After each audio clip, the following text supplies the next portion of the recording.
Hello dear friends, I hope you will be very well. Today let's going to start how to autofill it automatically without manually track something manually like this. As you can see my screen something right over here, and we have to just manually click it something manage, but will not do that this way. I will do something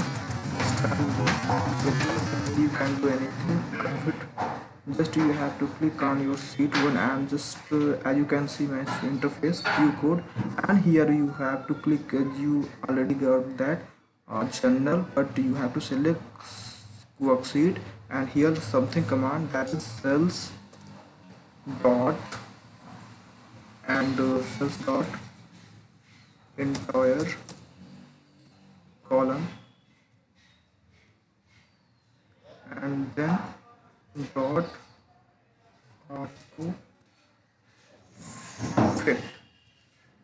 Okay, enter, and just you have cancel, and you have to cancel, and right now you which you will write here, that is out of column you will get there, just like you can see yes automatically you are doing that.